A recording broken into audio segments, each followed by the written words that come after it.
So the running of today, basically, as you can see from your programme, session 1 will be our trainee presentations. This is a competition, but again, a showcase of their good work over the past year. Session 2, then we have some visiting local speakers from varying specialities to keep us up to date on what's new in obstetric anaesthesia and relevant to all of us, hopefully. And then our final session, session 3, we've invited speakers from Cardiff and from Scotland. It should be a great, fun, interactive session, learning all about maternal and neonatal outcomes, and then some human factors. And human factors, I would say, fun and interaction later this afternoon. So I think that's probably all I have to say at this stage. I'll hand over to Richard and Becky, who will chair this first trainee session. So all the best to the trainees. Thank you. Good morning, everybody. My name is Richard Morrison. For those of you who don't know me, I'm joined by not Richard Laird, as previously advertised, but Dr. Rebecca Bauer, but from the Western Trust. This first session this morning is about our trainee oral presentations. The standard of abstracts that were submitted this year was extremely high. It's a shame that we can't hear from all of our posters that were submitted. But we've got an opportunity to highlight six of the abstracts that we felt really deserved recognition in this forum. Certainly as a trainee, looking at the abstracts, I found it very encouraging and exciting to see the variety of work being performed and the standard of work being performed in our little corner of the world. So this is really a great opportunity to highlight some of that and to take an opportunity to really just see how excellent some of the work is and see if we can all learn a bit from it. The format of the first session, we're going to have a 10-minute presentation from each of our speakers, and then we will have 5 minutes of questions after that. The Slido app, as Dr. Mathers highlighted, is probably the easiest way to submit those questions, and they'll come directly to us here. Bear with us with technology. Don't be offended if your question isn't asked, then it might not come through to us. And if there's a lot of questions, obviously we won't have time to address all of them, but we should be able to select a few. Without further ado then, I'm going to invite Dr. Ollie Quick and Dr. Laura Gray to the podium, and they're going to speak to us about PIEB epidurals.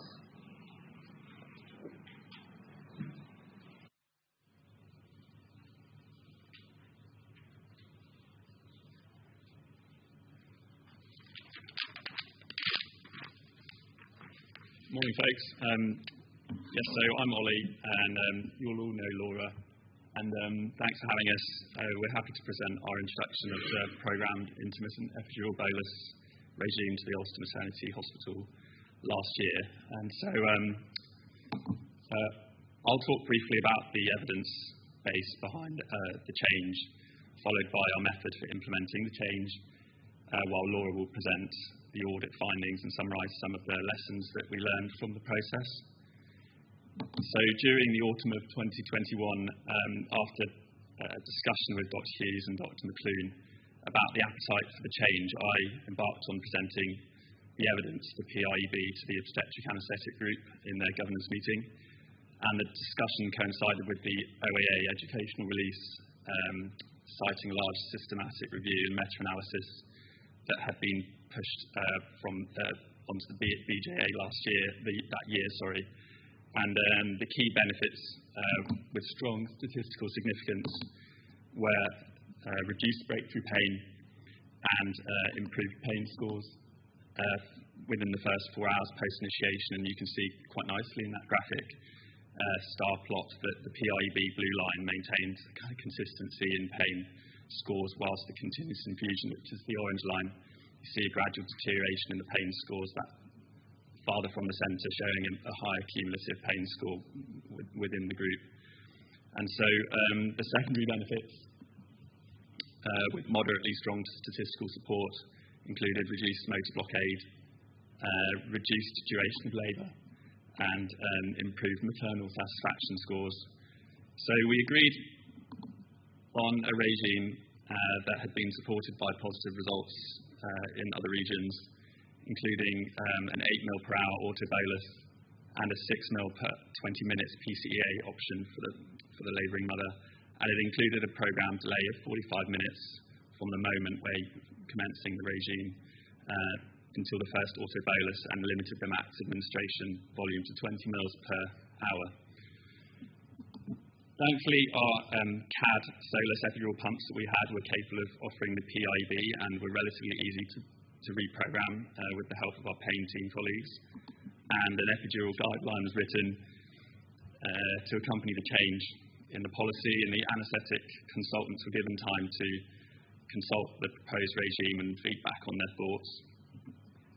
So as we planned the approach to the changeover, we expected there to be a degree of inertia to overcome, particularly as in this case we already had an epidural regime that was embedded with familiarity and would have largely been seen as doing the job. We knew that for the regime change to be a success, it needed the support of the midwife group as well as the anaesthetic group. And so at every step we remained open to scepticism and were happy to discuss any misunderstandings or concerns. The meta-analysis did most of the work from the point of view of onboarding the anaesthetic group, so my attention turned to the midwives.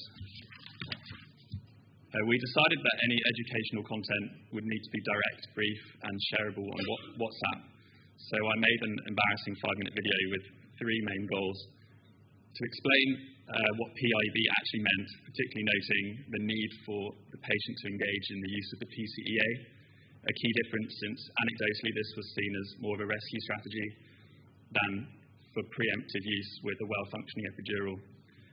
Secondly, to explain what the hopeful benefits were, while reassuring them that their monitoring responsibilities would remain unchanged.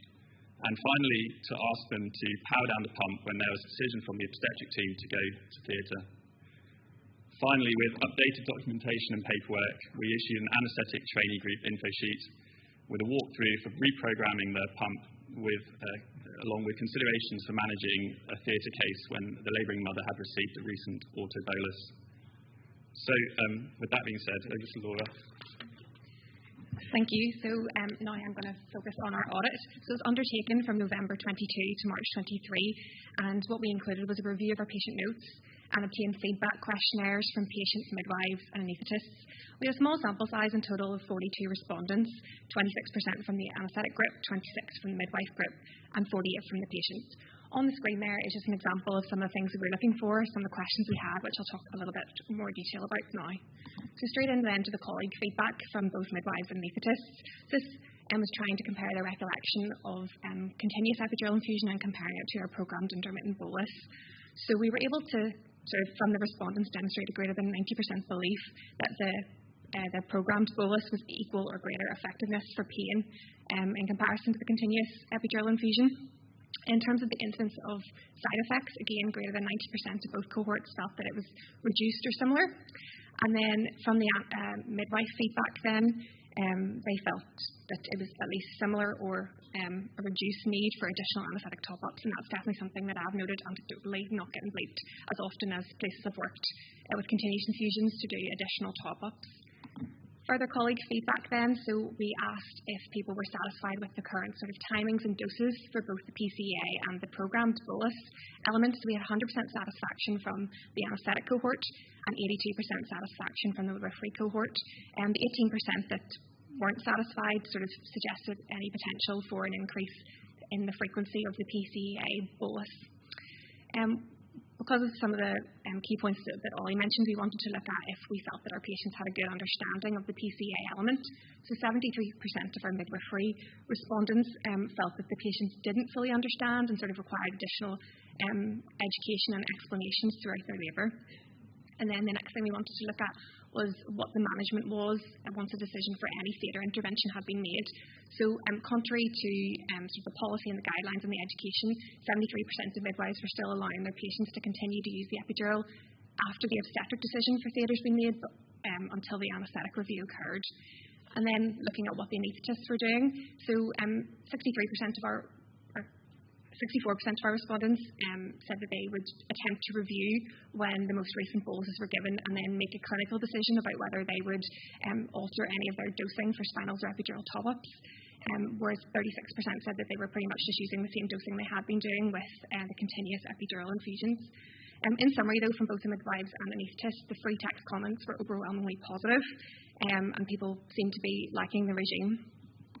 Then moving on to sort of the patient feedback. So looking at the effectiveness of the epidural, we looked at it through pain scores, so pre and post epidural, and we got an average pain score reduction of 6.5 out of 10. In terms of then the incidence of side effects, 15% of nausea. Just of note, this could be potentially multifactorial because many of our patients were also on syntocin infusions. Incidence of itch and awareness of hypotension, 5%. And then from the patient perspective, the understanding of the PCEA, so 60% sort of reported that they were using it because they were advised to and didn't necessarily understand the reasons why.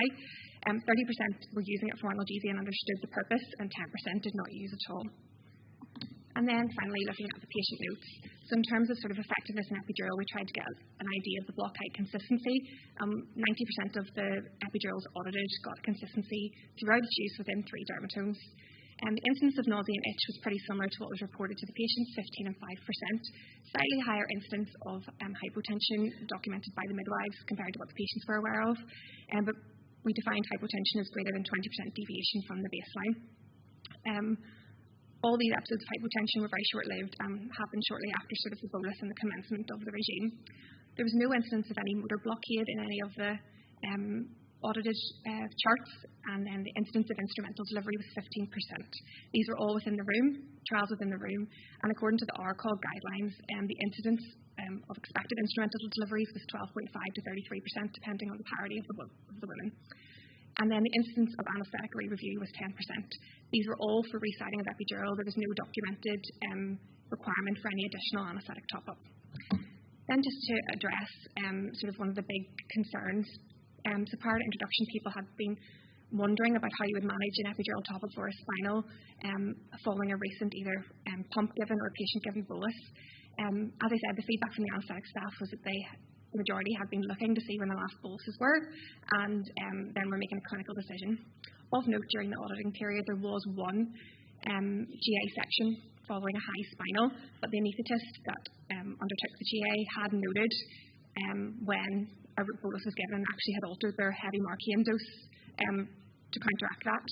So some improvements that we noted then was sort of just the lack of patient understanding of the PCA. So we're going to update our patient information leaflets and do more staff education. We also highlighted sort of midwifery misunderstanding of the epidural management.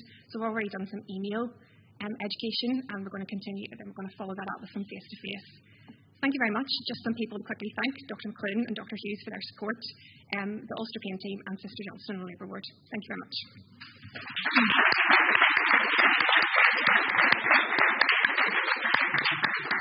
Thank you so much. We're actually taking our first tentative steps towards introducing this in the Western Trust, so I'm really delighted to hear your experiences. We have a few questions just over Slido here. So first of all, what information do you give the mums about the bolus, their bolus function? Do you tell them to regularly use it or just use it if they need it, or what kind of information do you give them? So what I'm doing at the minute in the Ulster is that I'm telling them about the button and then recommending that they use it if they say, what the pump's giving you is going to keep the epidural working, but we want to keep it really well, working really well. So use this every 20 minutes. So encourage them to use it rather than wait until they need it. Okay, thank you. Is there any increase in the workload for anaesthetists? No, my experience is probably less. Definitely in the other places I've worked where it's been a continuous epidural infusion, I've definitely been called back for more epidural troubleshooting than I have done in the Ulster. With another question then, have you noticed, because the epidurals are working a bit better, that you've been able to top up more epidurals for section, or have you noticed any difference in your top-up section rates? Yeah, well, of the patients audited, there was 45% that ended up going for section. 15% of these were spinals and 30% were epidural top-ups, so we were using double the amount of epidural top-ups in comparison to needing to use spinals. And they worked well for you? You haven't seen an increase in GA conversions or anything? No, like I said, that? the only one in the auditing period was one GA section for high spinal. Lovely. I think we probably just have one. Let me just check. One last question, probably, unless anyone else has anything in the room. But you mentioned about no motor blockade in the women. Is there any issues with more perineal pain or that pressure sensation because you have less? Again, not that I've never been called to that issue in my sort of 9 months in the Ulster after an epidural. It's all positive. Good to go. All right. Lovely. We do have a little bit more time if anybody else has a question in the room. or if you're happy, we will move on. Everybody happy? All right, thank you so much. Thank you.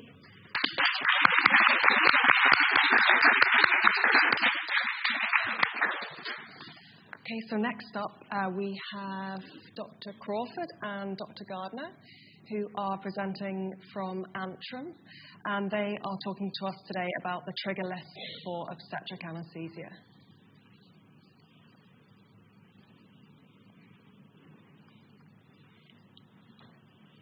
Good morning, everyone. I'm Emma Gardner, and this is Stephen Crawford. We're two of the anaesthetic registrars currently working in Antrim Area Hospital alongside Dr. Spence, and we're here to present the obstetric anaesthetic trigger list, which was introduced to try and improve critical incident reporting within obstetric anaesthesia. So I'm going to firstly touch on why the list was introduced, and then talk about some of the specifics of what's on there, and then a little bit about the outcomes and where we plan to go from here. So you'll all be aware of a definition of a critical incident, an incident that did or could have led to harm. We know that these incidents are really important to report, such that we can learn on both an individual, a local and an institutional basis to improve patient care and improve patient safety going forward. But critical incident reporting hasn't been around for maybe as long as you might think. It was actually first introduced in the 1940s by a gentleman called Flanagan within the airline industry. But it wasn't until the 1970s and 80s that it was first used within the medical profession, and not until the early 2000s on the basis of two papers that were published to Air is Human and an organisation with a memory that it became more widely used within the medical profession. These are two extracts from the Royal College of Anaesthetists Guidance for Provision of Anaesthetic Services, and as you can see, they specifically mention that these incidents should be reported and learnt from in keeping with local governance policies. So that brings us on to the Ogden report, which I'm sure you'll all know about. The final report was published in March 2022, and it was a review of the care of nearly 1,500 families within an NHS trust in England. And obviously it provided multiple recommendations for obstetric and midwifery care, but also some specific to obstetric anaesthetic care. It went on to mention very specifically critical incident reporting, and was quite negative in terms of how many incidents were reported by anaesthetic staff specifically. So only 39 critical incidents were reported related to obstetric anaesthesia in the 13-year period of the report. And they actually went on as far as to say, does this low reporting rate indicate staff acceptance of per practice and complications, or was it just that staff thought that reporting didn't affect any change? And it went on to make recommendations, and those recommendations were quite specific, that we need to learn from critical incidents, but also specifically that written guidance must be provided to staff, telling us exactly which events require reporting. We all know that there are barriers to reporting, and this is what we sought to do with the anaesthetic trigger list. So there's some things that are harder, some barriers that are harder to break down, such as fear of punitive action or fear of ramifications, and the thought that maybe only bad doctors make mistakes. But some things like technological aspects, such as difficulty finding Datex web on the internet, not knowing which manager to report to, and things like that can be broken down by introducing that information on the bottom of the trigger list, and obviously specifically giving guidance on mandatorily reporting some incidents takes away the guesswork of leaving the clinician wondering what to report. So that leads us on to the trigger list then. So Wikipedia, which is obviously the gold standard of internet research, tells us that a trigger list is a list which is used to initiate some sort of certain response or action. And in this circumstance, the triggers are a series of obstetric-related anaesthetic issues, and the response should be filling in of a Datex report. So they could be compiled and looked into and hopefully develop any learning and change from that.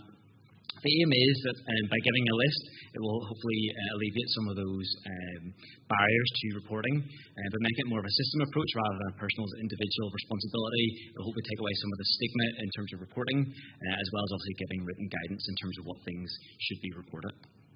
So this is the trigger list in all its glory in Antrim. This is in the anaesthetic office.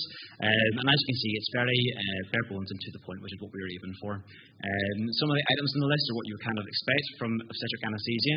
There's issues with regional anaesthesia, such as incidental dural puncture or post-dural puncture headaches, some general anaesthesia issues like GA conversion or difficulties with airways, and as well as particularly relevant to Antrim, some remifentanil complications as well. There's also a few quality of life improvements on the list. So, for example, it highlights where to find the Datex web on the Trust internet to make it easier to report, as well as including which manager to the list. And personally, I know from being a trainee and moving about different hospitals, sometimes that can be a big barrier to actually filling a report when you don't know which staff you might have put down. The list itself isn't exhaustive, so there may be other circumstances where people may wish to report an event which isn't listed here, which is completely fine, but it does give a bit of a framework for people to work off to encourage them to fill in reports. This is a graph showing the 3 monthly average Datex reports in Antrim. This is both obstetric and anaesthetic reports. I've put in a couple of pointers there. So you can see that, especially since the Auckland report was published in March of last year, there's been a significant increase in the amount of reporting in the department in general. And secondly then, when the trigger list was introduced in October 2022, that kind of coincides with the peak of reports. Now, it's hard for me to say for definite that that's related to the trigger list, especially considering the rarity of some of the events that are on it, but it hopefully will encourage sort of a high level of reporting.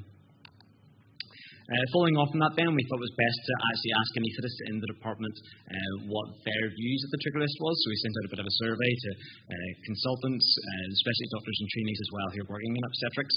And really the crux of the survey highlighted that there was quite a high approval rating for the trigger list. So 94% felt that the list on a more general term in terms of the whole department would encourage reporting. And on an individual level, the same number of people felt that the trigger list would make them or makes them more likely to fill in a Datex report. Basically, one person disagreed, and you can't please everybody.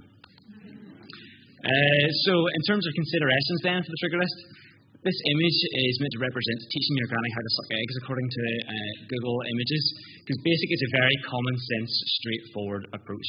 Most people have probably come across a trigger list at some stage in the hospital setting, and it really does what it says in the tin. It's also, they're cheap to implement, both in terms of monetary value, where they're essentially cost-free, but also in terms of time commitment. It doesn't take too long to concoct a list and then put it up in your department. And finally, as Emma was mentioning, it goes some ways to meeting the Auckland recommendations that we should be giving written guidance to anaesthetists in the department to encourage reporting. So finally then, looking forward into the future of the list in terms of further developments. As I was saying earlier, the list isn't exhaustive, so there may be further adaptations to the list over time, depending on what feedback there is, and potentially adding triggers in, or potentially even removing things if needs be. Also, even though we've introduced the list, it does not guarantee that people are going to fill in a report. They still have to go off their own bat and actually do it. So whether there needs to be some sort of linkage between existing sort of strategies in the department to encourage reporting, and the most common one would be whether we have to link it with postnatal reviews. For example, I know that Antrim and other trusts like Belfast and the Western Trust use online systems like Microsoft Teams to fill in their postnatal reviews. If you're there with the patient's details at hand already and you know the patient's situation, it's probably the most opportune time if there's some kind of prompt to encourage you to fill in a report. And finally, more from an Antrim point of view, we could probably improve the stratification of the Datex. It's quite hard to sort of get all the anaesthetic related issues when I was looking at the data. So that is us. There's our references, and we're willing to take any questions.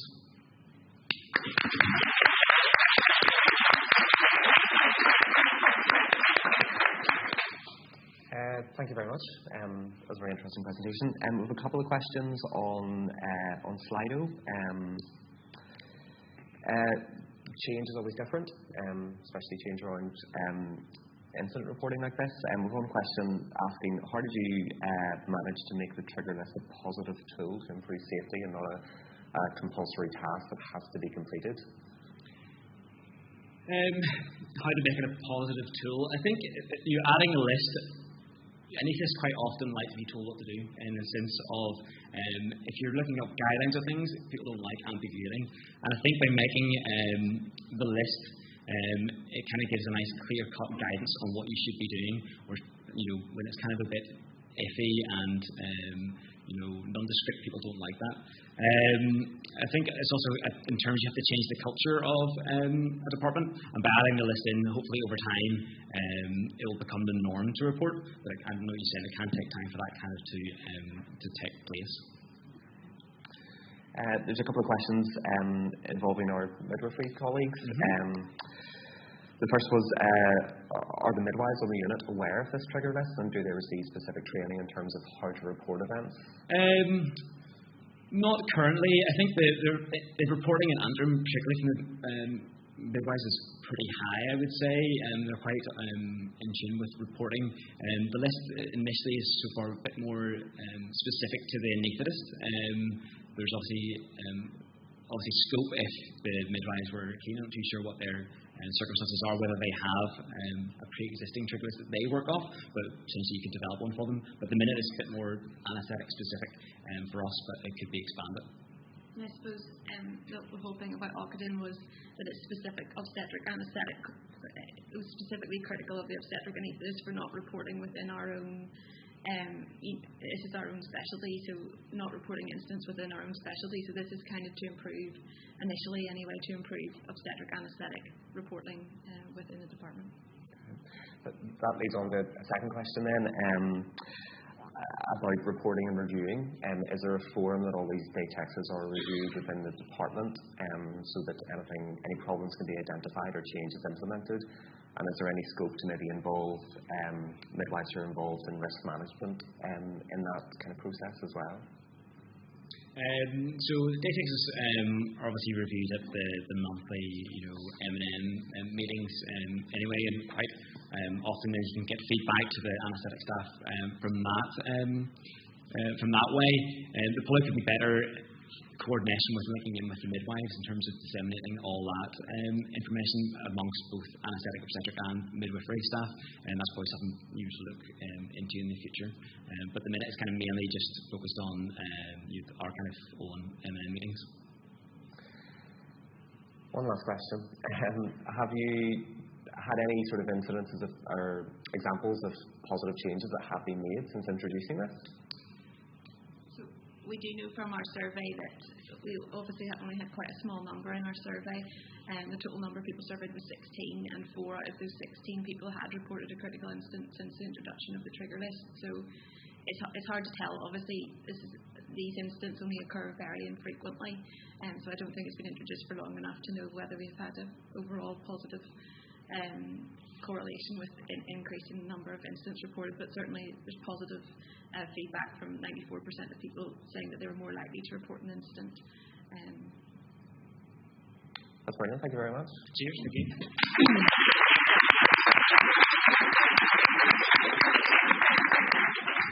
Okay, so next up we have Aaron Johnson, who is presenting from the Belfast Trust. And this is about an acquired Chiari malformation secondary to an accidental dural puncture.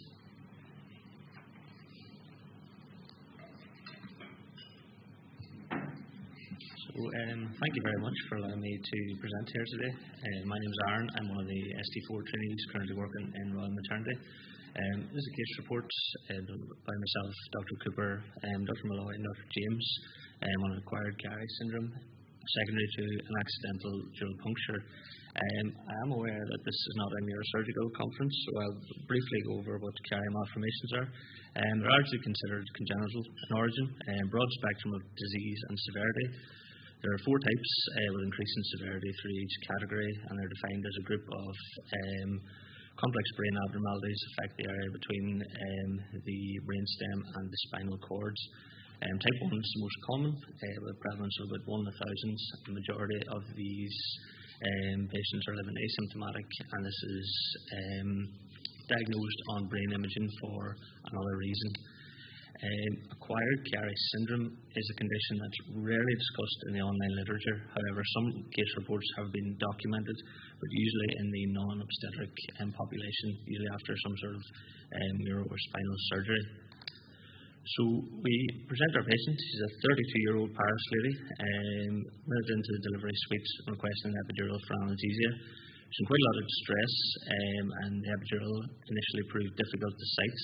There were multiple attempts spanning 3 vertebral spaces, but ultimately we were unable to site it. And of note, no obvious dural puncture was seen at the time. So at that point, the decision was made to abandon the attempts and start a remifentanil PCA. And the patient was happy with this and agreed that, if required, the overnight anaesthetist could reattempt if required. Epidural was then sited successfully overnight. The patient delivered. She was in review the following day, which was approximately 16 hours following those initial attempts. And quite early on, at this point, she was starting to complain of frontal headache, associated photophobia with neck stiffness. Albeit it was still early on, she did not have any postural element to the headache at this point, no tinnitus, no focal neurology noted. So regular analgesia was prescribed and hydration encouraged. Day 2 then, she had further review, was much improved. Headache was better with her analgesia, but hadn't completely resolved. She was able to get up and around the wards and care for her baby. So at this point, she didn't meet the criteria for classical PDPH, so she was advised to continue with what she was doing, and she was happy to be discharged that evening with advice given to reattend if her symptoms worsened. So day 4 now, the patient reattended NIU, worse than headache despite analgesia at home. Her photophobia had now resolved, but she was complaining of fullness of the ear and tinnitus. Neck stiffness had also resolved. On examination, she was sitting up in a chair in a well-lit room and looked well. And at this point, she'd been reviewed by multiple registrars and consultants and was still not felt to be a classical postural puncture headache picture. So a decision was made at that point for a CT brain to rule out any alternate pathology and take some routine bloods. At this point, the patient wasn't keen to be admitted overnight for observation, and so discharged herself to await the results. So her CT brain, initial reports by the radiology registrar came back that evening as no intracranial abnormality. The report was then followed up the next day with a consultant addendum reporting a 6 mm cerebellar tonsillar herniation through the foramen magnum. And blood results were unremarkable. And given that CT report, alarm bells were now starting to ring with this lady sitting at home. So she was recontacted, asked to attend MAU again. At this stage, she now had a postural element to her headache. It was 9 out of 10 standing, 4 out of 10 supine, no relief whatsoever with analgesia, radiating into her neck, and photophobia had returned. She was vomiting, she was bedbound, and she looked unwell with no other focal neurology. So at this stage, she was sort of meeting the criteria for a postural puncture headache on day 5. Given the CT findings discussed with the neurosurgical team, they advised an MRI of the brain and spine. This was a bank holiday weekend, so we were unable to get an MRI until the following day. So given that the lady was feeling pretty miserable, she was now agreeable to admission for additional analgesia. The MRI suggested by the neurosurgical team was able to better differentiate between a low pressure headache and a congenital Chiari malformation, and they advised to wait for those MRI results before performing a blood patch. So that was reported as suspicious for CSF leak. Advised to discuss with the anaesthetic team, consider a blood patch. Tonsillectopia may be a feature of the intracranial hypotension. No obvious issue with the spinal cords, no evidence of any syrinx collection or meningocele, and the radiology consultant advised for repeat imaging post-blood patch to assess for improvement. So we have some of those images here. Initial images show some dural thickening on the post-contrast image, so there is obvious thickening of the dura in around there. On the sagittal scan, There are 2 points, 1 and 2, which were one is reduced suprasellar cistern distance and reduced mammato-pontine distance. These, again, on discussion with the radiology team, sort of are indicative of sinking of the brain within the cranial vault itself.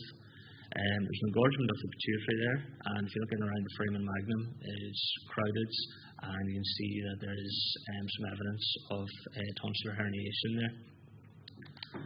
So, discussed with the neurosurgical team and consultant again, who at this point is still reluctant to advise a blood patch, as they weren't sure what would happen if there was a second dural tear. So they agreed to discuss it at their MDM the following day, where the decision was made at that point to perform a blood patch. This was performed uneventfully. 30 mils of blood were put into the patient's back.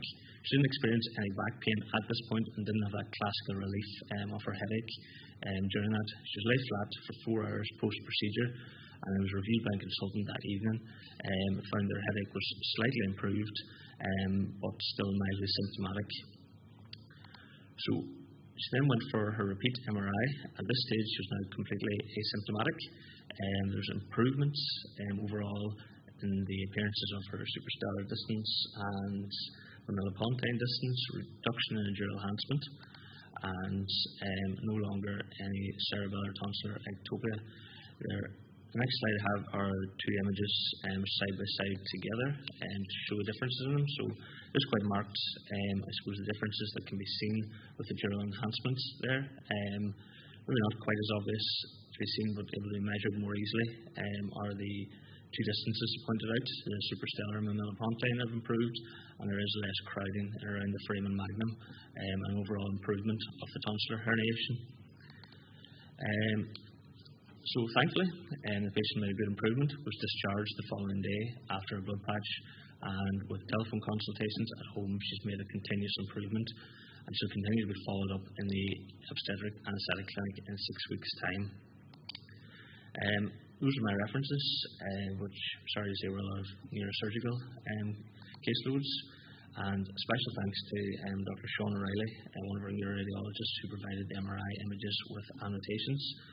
So overall, I think it was a nice case to actually show some of the complications of accidental dural puncture, and actually have those MRI images to show what our epidural blood patches are actually doing. So I'm happy to take any questions, and I'll leave the final image up there if anyone would like a further look at it.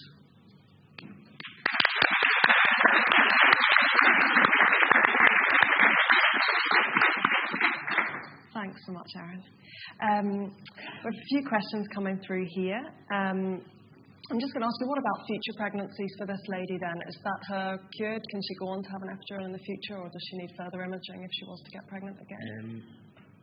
The question was posed to the neurosurgical team at the time, and again they said it was really an anesthetic decision, but looking at the OAA guidance online, they said for any patients having an epidural blood patch, particularly with that, there's no contraindications to having any sort of neuroaxial techniques in the future, and that was portrayed to the patient that for any future pregnancies down the road, there won't be any issues with that. And again, if she chooses to have an epidural again, that hopefully won't cause her any further issues. I suppose some of the questions on the same kind of theme here.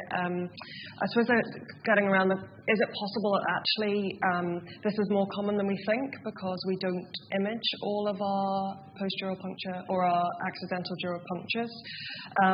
And how common do you think it is actually as a complication of accidental dural puncture?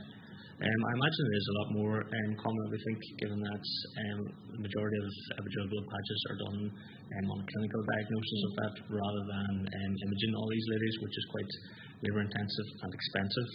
I think that if we did image more of these ladies, particularly the ones with severe symptoms, we probably would see more pictures like this, which probably is unrecognised. So yeah, I think it's definitely a lot more common than what we give it credit for. And are there any predisposing factors for this kind of Chiari syndrome to occur? Could this lady have already had a degree of Arnold-Chiari before pregnancy? It is potential that she could have, but I suppose that was the idea behind getting the MRI of her brain to see if there was any malformation there. And I suppose given the improvements post the epidural blood patch, we've seen that because there's such a change that it's likely that this is an acquired as opposed to a congenital condition that this lady has, given that the post-blood patch MRI results don't really comment on anything about any acquired or congenital carrier malformations at that point. And with one last question just through Slido here then. Was the technical difficulty of the epidural due to labour pain or other aspects? And did this then affect the decision on how easy a blood patch would be afterwards? So I think the epidural difficulty was due with patient stress and getting her to sit appropriately at that point.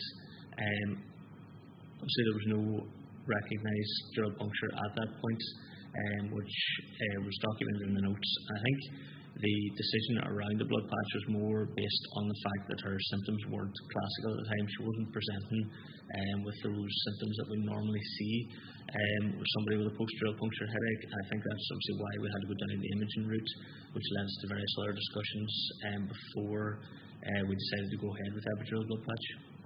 And the last question then is, should we be MRIing everyone who has a dural puncture headache? Absolutely not.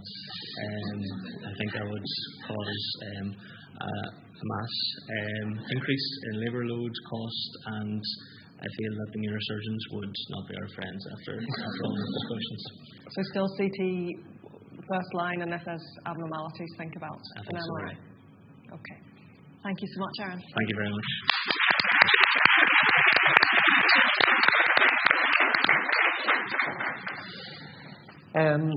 We'll now welcome Dr. Cathal Small up to the podium. Cathal's going to talk to us about regional guidance for the management of obstetric patients with CSF shunts in situ, and he's presenting this from the Western Trust in Old Galvin Hospital. Good morning, folks. Continue with the neurosurgical theme here. So essentially I'm going to present today, my name is Cathal Small, on behalf of myself and Dr. Barr as well. I'm presenting regional guidance for the management of obstetric patients with CSF or cerebral spinal fluid shunts in situ. So what sparked our interest in this? The recent case of acute hydrocephalus secondary block VP shunt following a serious adverse event back in 2020, which unfortunately resulted in maternal death. And following that, looking around the case and the guidance, quickly we can realise there's no regional or even national guidance on how to deal with these ladies. According to the UK shunt registration started in 1997, there's approximately 3,000 to 4,000 shunts put in every year, and 2/3 of these are in paediatric patients. So due to the effects of modern medicine, a lot of these patients are now surviving into adulthood. So we'll be seeing more and more of these particular types of patients. A recent article by the American Journal of Obstetrics and Gynecology points to the fact that they expect that 50% of these shunts to malfunction, which is significant. So what are shunts? Shunts are treatment for hydrocephalus, amongst other treatments as well. And particularly in the patient group we're looking at, they've inserted for congenital reasons. Of course, there's other reasons as well, such as malignancy, hemorrhage, and so on. Shunts themselves are thin, flexible silicone tubes. When you consider these shunts have been inserted at the age of 2 and 3, the patients we might encounter might have these shunts in situ for 20 or 30 years. So they are prone to malfunction, given their nature and how long they've been there. There's many different types of these particular shunts. The shunts we see more than anywhere else are the ventriculoperitoneal or VP shunts. So pregnancy and VP shunts. Why does this all matter? So shunts malfunction is more likely to happen in pregnancy for a number of reasons. Increased fluid retention, increased CSF production, and increased abdominal pressure, which is expected. But in particular, we see these shunts or malfunction of these shunts if they're VP in nature. And this makes a lot of sense considering that they drain into the abdominal cavity, which of course is going to increase pressure during the pregnancy.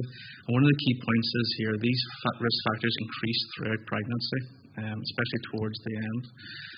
And previously functioning shunts can malfunction at any time during the pregnancy. And this is a very key point. There is no dynamic test to see if a shunt is functioning if it's functioning partially, or if it's not functioning at all. And there's no way of predicting if these shunts are going to function or deal with new physiological demands that pregnancy placed upon it. So these are complicated patients, and as mentioned earlier, these shunts have been there for a long time, 20 or 30 years.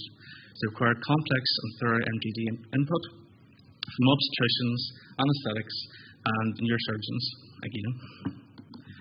So, symptoms of acute hydrocephalus. Most of these we will be familiar with. We'll have seen cases of drowsiness, photophobia, vomiting, visual disturbances, and severe headaches. However, again, these patients have shunts driven for congenital reasons. I'm thinking back to our own case back in 2020. Her headaches were relieved were lying flat, but again, is contraindicated what we might expect.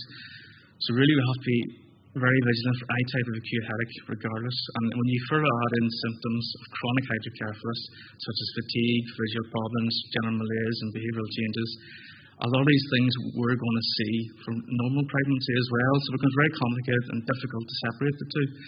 And really, it comes down to the fact that if there's any new headache whatsoever or any new neurology whatsoever, we'll have to consider think shunt and investigate appropriately.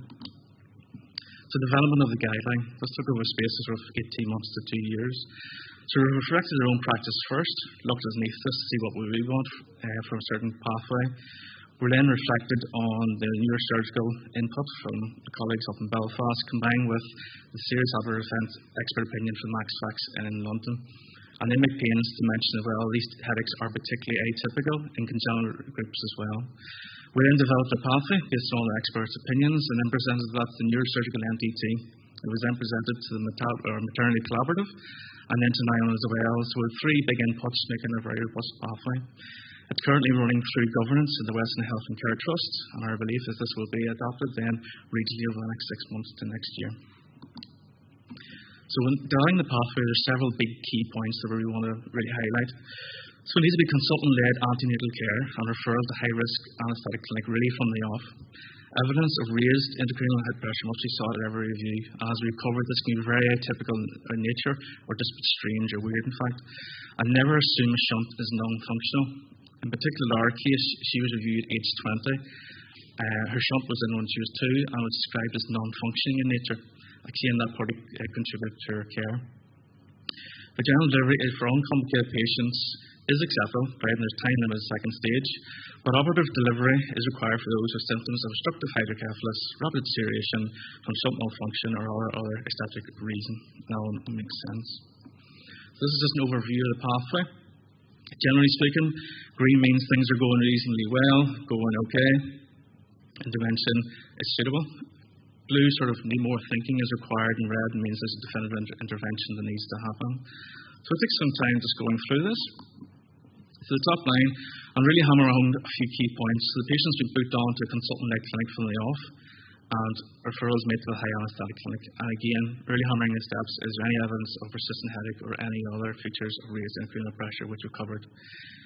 Again, they're reviewed during the antenatal pathway and they're reviewed on admission, be it on elective C-section list or in labour. And again, we're asking the same question, is there any problems?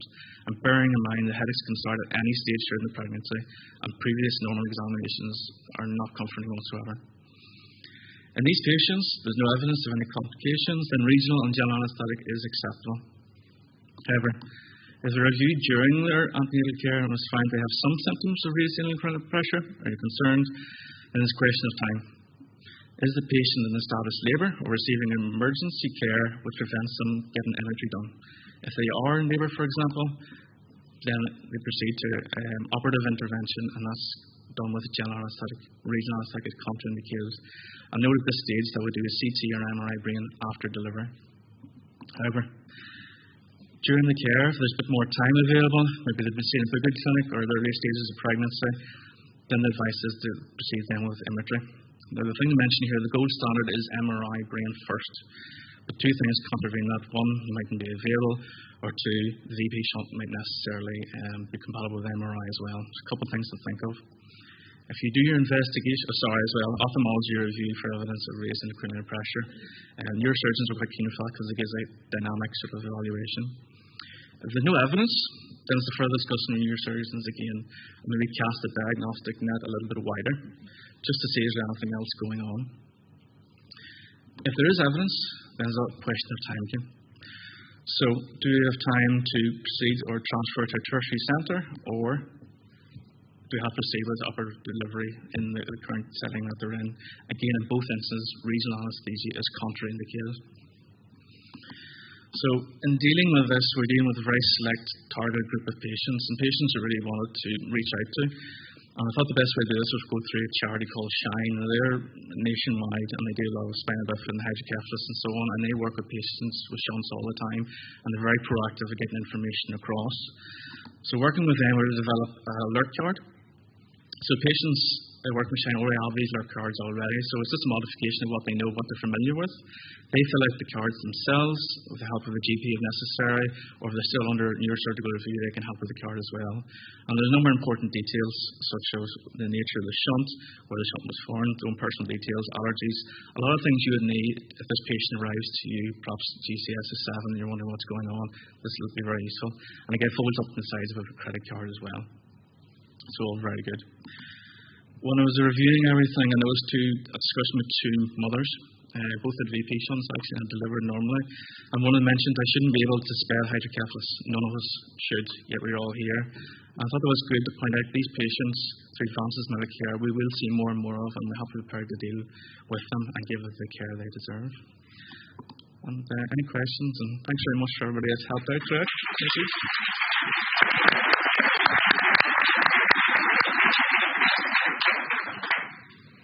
Thank you very much, Cathal. That was very interesting. A couple of questions through on Slido. The first is there any evidence that certain patients with a CSF shunt should be managed from the outset at a tertiary centre with neurosurgery services, or is DGH care always okay? It depends really on the symptomology. I mean, the numbers aren't sufficiently high enough to say that the definitive this is the best practice. However, any case studies have been put in place that if there is evidence of raised intracranial pressure, questions of time, and regional anaesthetic is contraindicated in those. But there is time they should be referred to a tertiary centre for intervention if deemed necessary. Okay. And most of the questions are kind of along a similar theme. So, what would be the indications for transfer management in a neurosurgical centre? Can we justify allowing patients with a headache to deliver in a DGH? Again, it comes a question of time. If a patient has a headache and there's concern about raising intracranial pressure, they might be in labour. You just haven't got the option to transfer. And this is guidance really targeting that sort of situation like we had. We hadn't time to transfer. There was an opportunity to transfer, but we had to make a decision. And guidance like this will help us point us in the right direction. And clearly, if there is time, they're not in labour, then clearly that will be an indication that there is time for transfer in case intervention is needed.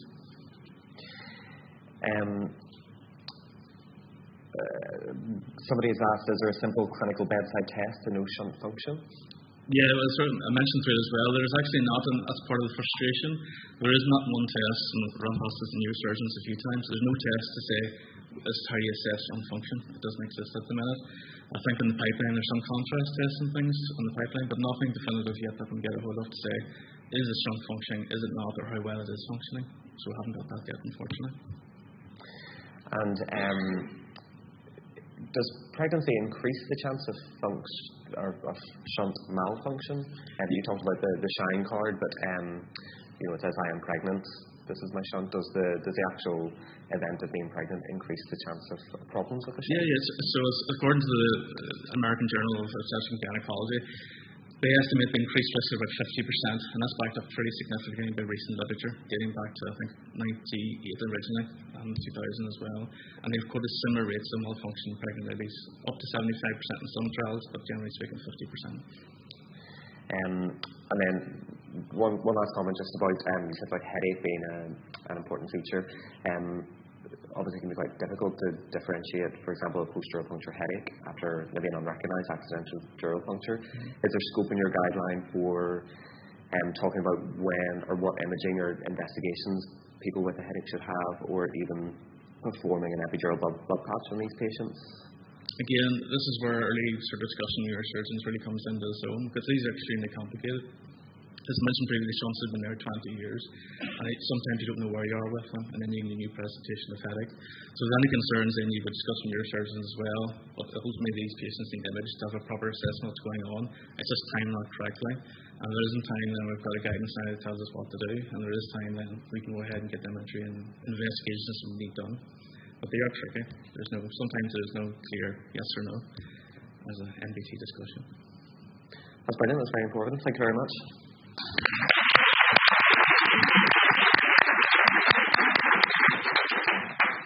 Okay, so next up we have Declan Love, who is presenting from the Southern Trust from Craigavon, and he is talking to us today about supporting Labour analgesia choices for the East Timorese community.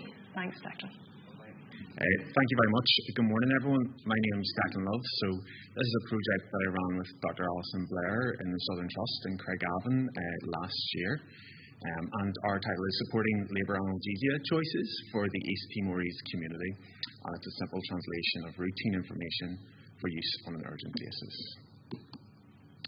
So just a quick overview. So we'll talk about what the problem is, why we felt it was important. I'll cover our aim, some of the local context, which is really important in this case, the intervention that we developed, and then a little bit about what the road ahead might be for this project and others. So the problem. So where do we keep the big word numbers? It is possibly one of the things that would come into your head when faced with a patient who doesn't speak English and there's no interpreter available. So I know when we move hospital, it's in a different place. It could be in the office, it could be under the phone, it could be in a folder. Maybe you'll go to the Labour Pains website. Many of you will probably have used this resource. Labour Pains has some fantastic open free resources available with many translations that people have provided already. You might have an interpreter in person, which is obviously the gold standard and the ideal.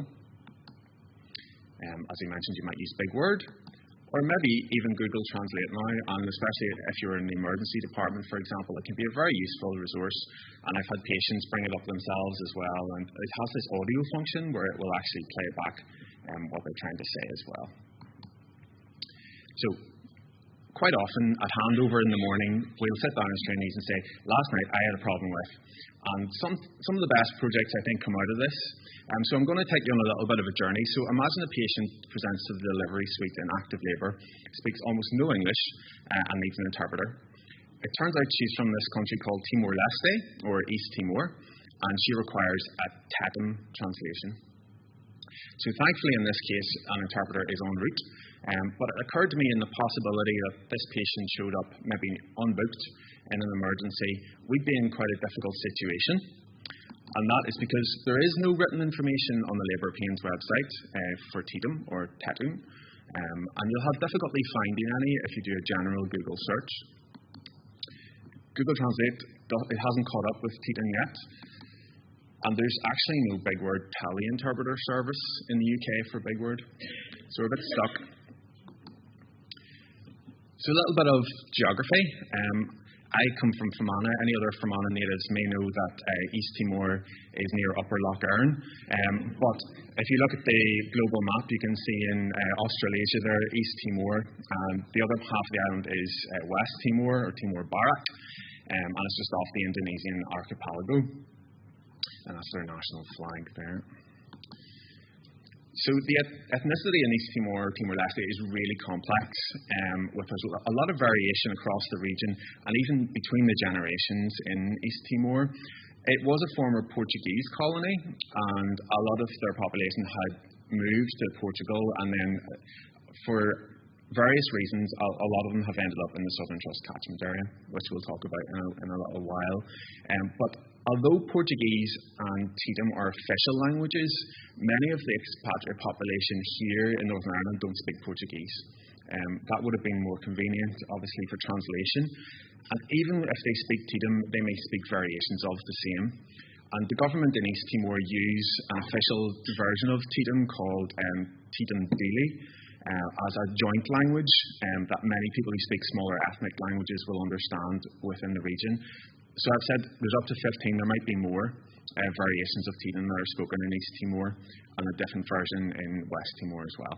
So very complex, and TETM can be viewed as a unifying language that the interpreter will speak when you ask them to come and visit. So it is really important, and in this case we're glad to see that the interpreter has already arrived. Because labour is a situation where an otherwise healthy patient who doesn't speak English can quite urgently require the services of an anaesthetist. Labour ward's the obvious example, but it can go to other subspecialties. Only a couple of months ago, working in the Ulster now, a patient presented with a mandibular fracture who needed an urgent repair. They were from East Timor. There was actually a Portuguese nurse on the ward in the Ulster who came into the room very helpfully and offered to do some in-person translation just when I was in the room. And the patient had a small reaction when she started to speak Portuguese, as in, I recognise that's Portuguese, but couldn't speak any Portuguese at all. And that case had to be delayed 6 hours until the appropriate interpreter could be sourced, which wouldn't be ideal in labour. So labour analgesia requires priority review and patient counselling, and ideally this would be preempted on a clinic, but occasionally it may not have taken place prior to the onset of labour. So I'm sure you're very familiar with the NICE clinical guideline, CG 190, which talks about how we are, it's very important and our responsibility to provide full information for informed consent about regional anaesthesia, and in this case we're talking about epidurals. So I mentioned the local context. So this is a table that talks about some of the population statistics in the UK and Northern Ireland, which I find really, really interesting. Hopefully you do also. So the population in the UK is 67 million, Northern Ireland only 1.9 million, so we're pretty small. And the Southern Trust represents 380,000 of that, so 20.6% of the Northern Ireland population. If we look at East Timorese population, so thankfully the 2021 census figures have been released, so these data points are quite up to date. And in the UK it's really broad, so they said 5 to 20,000 people living here in the UK are from East Timor, but 2,800 of them live in Northern Ireland, so that's huge. And then if you look at the Southern Trust, 2,600 live in the Southern Trust, so they've heard about the great services available in the Southern Trust. So that represents 93% of the Northern Ireland population, okay? And if you look at those stats, so the Southern Trust is 20.6% of the population, and it's doing 23% of the annual births, so pretty high as well. So the story goes that there was a recruitment fair in Portugal in the late 1990s, and there were some members of the East Timorese community at that, who were then hired to work in, mostly as butchers in the Moy Park facility, and then a lot of their family came over. So many of these people moved over in late 90s, early 2000s, and have established themselves here. If you go back to 1999, there was, 2001 census, there was 800 members of the East Timorese community here, so they've almost doubled. So what's our aim? To provide an equity of written analgesia and anaesthesia information to PEDN speakers in labour. And what we're going to translate, well, the Labour Pains website already has an established open source epidural information card, which would be perfect, we felt, to translate because it's already been translated into many other languages. And our ultimate goal was to have this uploaded as a further open source piece of information so that it can be used throughout the UK. So as I say, they're already available.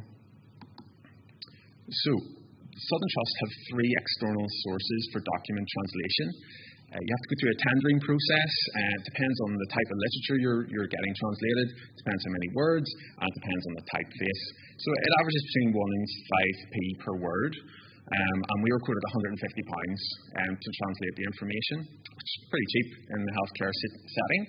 But it took absolutely ages. So it was around this time last year we were doing this translation, and they weren't delivered until January this year. And there's our information cards. So I think they look pretty good. They're a true representation of the original typeface, and they describe in TDM the same information. Good to know that epidural is the same word. And if anyone here speaks Portuguese, you will occasionally see similar words. Their word for thank you is still obrigado, but there are subtle differences and some words that are influenced more by Indonesian languages and the Malaysian languages as well. So what now? So as I say, we've received approval from Labour Pains to use this translation of the source material. It's going to be presented at the upcoming OAA, and I'm actually delighted to announce that they've accepted to upload it to their website, which is fantastic. And ideally, we could work on getting some feedback from patients. It might be difficult, and we would certainly need the interpreters to be there for that. But helpfully, the obstetric colleagues have heard about this project and are actually setting up a Timorese antenatal clinic to create an MDT bundle that can also be translated into teaching. Those are my references, and thank you very much to Dr. Blair and for listening to the presentation.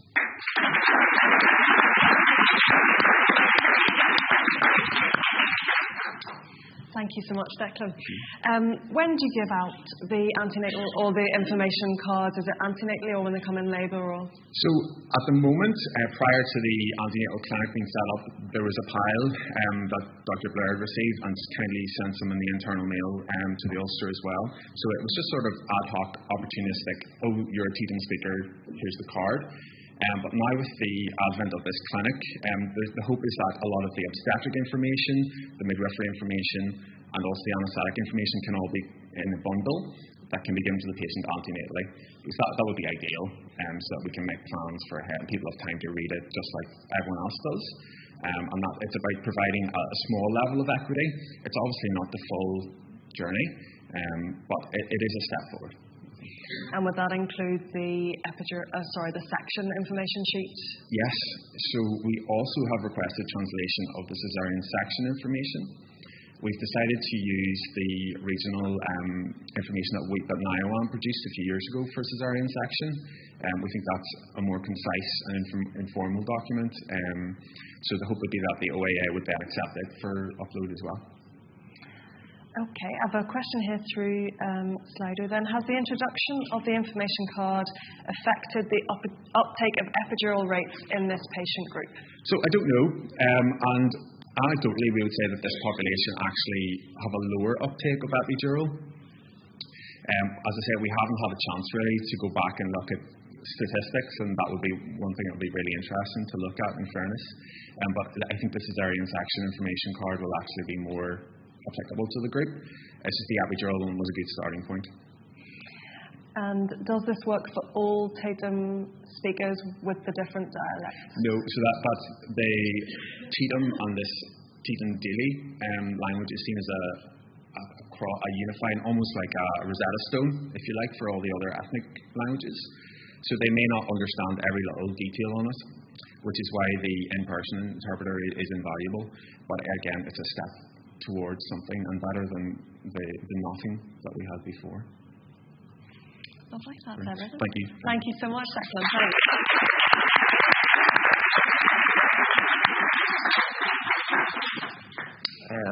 We actually have a GP trainee in Royal Maternity who worked in East Timor for a while, so speaks a bit of Tetum, which is highly useful. Last up, we have Dr. Hannah Cooper, who is going to present to us from the Belfast Health and Social Care Trust. She's going to be speaking to us on the use of intrathecal catheters for labor analgesia following an ADP. Thanks, Richard. So yes, my name is Hannah Cooper. I'm a current ST7 in the Belfast Trust, and thanks to NIOAN for asking me to come to speak on a bit of work we did in the latter part of last year. So this work was the use of intrathecal catheters for labour analgesia following an accidental dural puncture, and this is really a bit of work to see how it affected our unit. So a bit of the background. We all know that accidental dural puncture, it is a recognised complications of epidurals, and we do consent or should be consenting all of our patients for this complication. Following the dreaded and unfortunate accidental dural puncture, we are faced with two options. We either decide in that moment to go on to feed an intrathecal catheter, or we bail out and resite another epidural. There's lots of things that weigh into making this decision, and Ravani highlights them quite well. So I suppose the types of patients you would go on to feed an intrathecal catheter for would be say in the middle of the night, or you have a high BMI patient and you've been in there for an hour. You've tried 3 different spaces, numerous needle techniques. The patient is now starting severe pain, starting to lose it a little bit, and you tell yourself, I'm going to have one last go, and you're met with this dural tap. So in that situation, the potential benefits to go on to feed an intrathecal catheter You give it unintentional, but you now have access to the intrathecal space. So you can give this lady what she wanted, which is rapid onset analgesia. You can make her more comfortable. You then go on to, if you don't cite another epidural, the patient's not going to get another accidental dural puncture. So no one wants one, never mind two. So, and then the other thing to mention is we created a hole in the dura with our dural puncture. So the risk of getting a high block if you go on to do an epidural is higher. So we remove that risk if we go on to feed an intrathecal catheter. Some of the bit of the grey area, I suppose, is a lot of the evidence does show if you do feed an intrathecal catheter, and if you leave it in situ, they say up to 24 hours, then that can reduce the risk of needing an epidural blood patch down the line. Okay. So why did we take on this project? Our unit in RMH has over 5,000 deliveries every year. Our trainees rotate really often with anything from CT2 to ST7 trainees. Accidental dural puncture, it is inevitable. It's quoted at around 1.4% per annum. So knowledge and education surrounding the subject is really, really important. And we sort of hypothesise when a trainee is met with that really heart-sink moment in the top right-hand corner there, that they didn't have the confidence to go on to potentially feed an intrathecal catheter or consider it. And they certainly maybe would be unsure of the drugs to use to manage a labour analgesia with a catheter. And certainly in RMH, if we did go on to feed an intrathecal catheter, there was no clear and robust sort of guidelines to help us in managing that catheter, and there was no documentation available to be able to help document the events and ongoing management. So we aim to improve these things. So we aim to improve education, we try to improve knowledge, and really importantly, the safety of managing an intrathecal catheter on labour ward. It's not something to be taken lightly. So how did we do this? So in the latter part of February 22, we produced a pink specific record sheet that I'll show you in a couple of slides' time. It had on it the procedure. It had recommendations for what local anaesthetic and opioid to give to manage labour analgesia with the catheter, and that's both for initial and for bolus doses. It then included this safety checklist down at the right-hand side. It's a 6-point just tick box of things that should be done if an intrathecal catheter is going to be left on labour ward. And then we sourced these labels here on the right-hand side as something to label the catheter with from a sort of safety point of view and to highlight that it was an intrathecal catheter. So this is sort of what we had before. This is the before we brought in. This is our epidural chart here on the right-hand side. It's not really set up for a dural puncture. It becomes quite busy, and then it's not, sort of from a safety point of view, everything should look different. So it shouldn't look like an epidural prescription chart. It should look different. And then we all know that we have to label as now an intrathecal catheter or a spinal catheter. What we labelled it with was what we could get our hands on, really. So we tried to, this is what we were met with before, so trying to improve this. So this is a one-page, two-sided document that we come up with. I have copies if this doesn't come across well for people to look at, but really it takes us through. The top box is just the procedure, what happened, and then the second box then is suggested local anaesthetic and opioid doses, both for your initial and then for your ongoing boluses if you need it. Okay. So, and then the safety checklist I already mentioned, and the latter, then the other part of the bit of paper is space to prescribe your bolus doses, and then with all important monitoring of the intrathecal catheter, and then just again just the label to label it. So what impact did this have on our unit? I'll look very briefly at the clinical impact it had for our patients, and a big driver behind this project was the educational side of it, and so I'll have a look at that secondary. So the clinical impact in RMH itself, so I looked 6 months after we introduced the guidelines. I did a bit of a sort of case review, looked at 6 months. We did about just less than 500 epidurals in those 6 months. There was likely 9 accidental dural punctures. 6 of these were recognised at the time of epidural, and 4 of the 6 then went on to have an intrathecal catheter placed, and this protocol commenced. This puts our accidental dural puncture rate up at 1.8%, which is probably slightly above average. These things we tend to come sort of in waves. So very, very briefly, just the 4 catheters that we used and we fed. So 3 of the 4 were CSF in the 2, and the other was the CSF on aspiration. They all adhered to then the protocol and used doses as suggested. One didn't document, but all the rest of the ones had an appropriate sensory block for labour, and none had a motor block. They all went on to have vaginal deliveries. And then, interestingly, I suppose 3 out of 4 then still went on to have an epidural blood patch. And that's probably in keeping with the non-catheter population. So then, like I said, the big driver behind this was the educational impact in RMH. So we then looked at trainee. We did a bit of trainee survey. We looked at 28 trainees in the year, sort of following the guidance, to see how it impacted their knowledge and confidence. So 56% of our trainees were actually senior anaesthetic trainees at SC6 or 7, and 1/3 had previous experiences with intrathecal catheters for labour analgesia.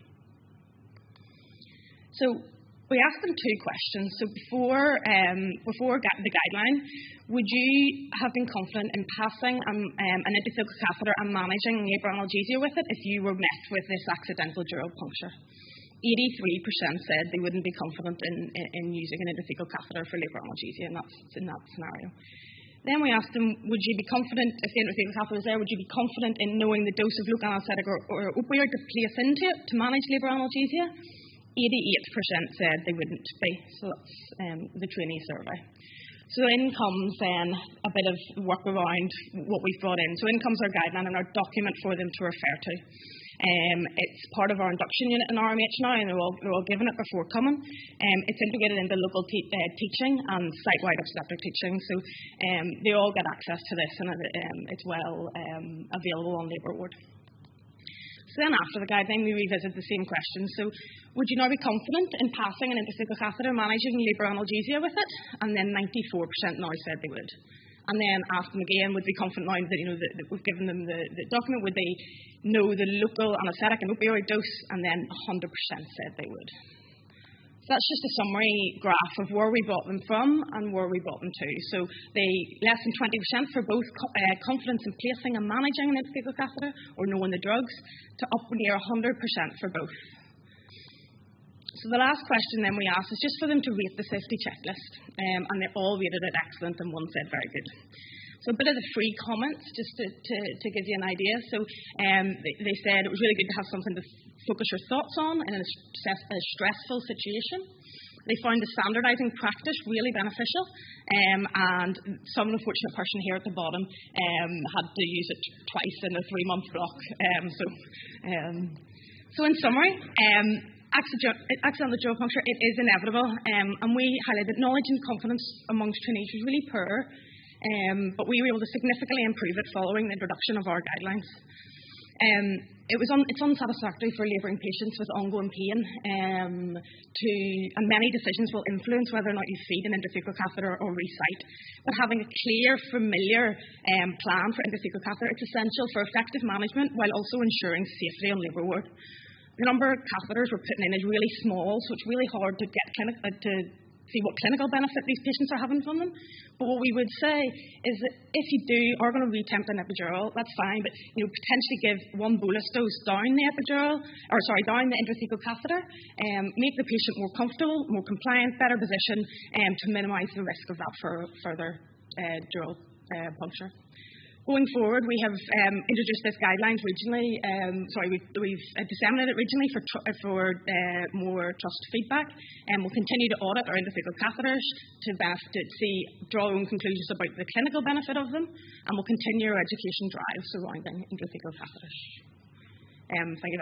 Sorry, I should have given full. This is not by all means not just my work. A big shout out to Dr. Anastasia McBride started this last year, and a lot of the work is Dr. Mary Malloy, who couldn't be here today. But so a big full acknowledgement to those 2 people as well.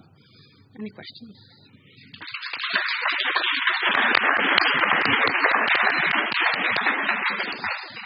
Thank you very much, Hannah. A couple of questions here in Slido, just for consideration.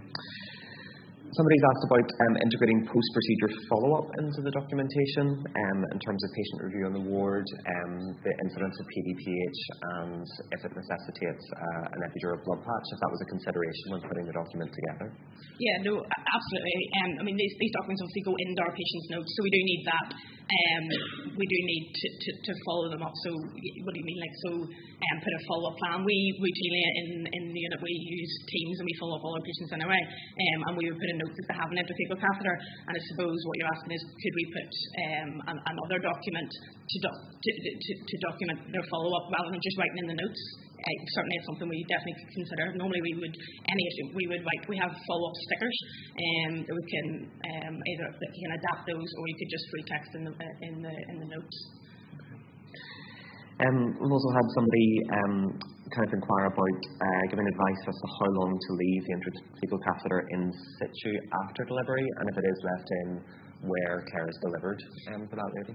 Yeah, so I mean, some of the evidence does say that if you pass an intrathecal catheter, I suppose in theory you close up the hole a little bit, and the longer you can leave them in, the better. And they say up to 24 hours.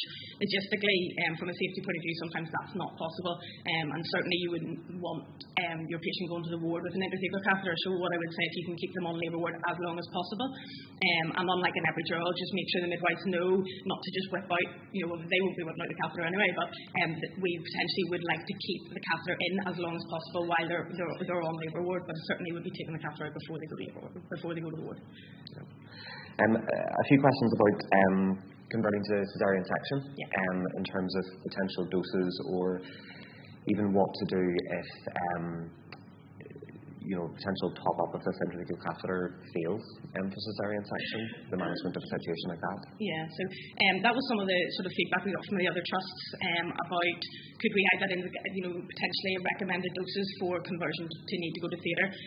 I think all patients in that, but like have an epidural in situ, it's not going to be one box fits all. But what we would say is sort of slow and steady. So you're talking, they recommend about a half a mil at a time when you bring them around to theatre and aim for a T5 block. So it's not just your standard putting 2.5 or whatever you put down for your spinal. You can't just do that with an intrathecal catheter. You do need to give small increments, so like sort of half a mil at a time. And obviously that's only if the time will allow. And was there any consideration given the position of the mother or position of the patient when topping the catheter up for caesarean section? Absolutely. So the patient isn't. That's why you need to go slow and steady, I suppose, because the patient isn't historically going to be sitting up now, and they're going to be like supine, which will probably make a big difference to the volume that you need to put down the catheter. So certainly it is slow and steady is definitely the answer. One final question. Any feedback from the midwifery staff? Do they like this? Do they find it reassuring, helpful? Yeah, so doing a bit of any of the teaching they do in labour ward, we've been able to show them the document because quite often, they could go through the career and never see one. But having a document, we wanted to make the document familiar to them, but look different in epidural. So the document we have, they quite like it because the monitoring of it it's different colours, but it does look very similar to the epidural chart. So yes, any experience that I've had with the midwives, it's been well received. That's brilliant. Thank you very much. No problem. Thanks.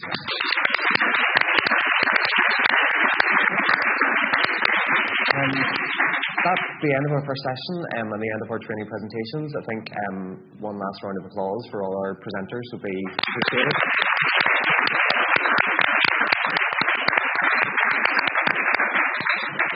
Remarkably, we're actually on time. It was fine when it left us. So I think it's coffee time now, and I think we're reconvening at 11:30 back in here. Thank you very much, everybody.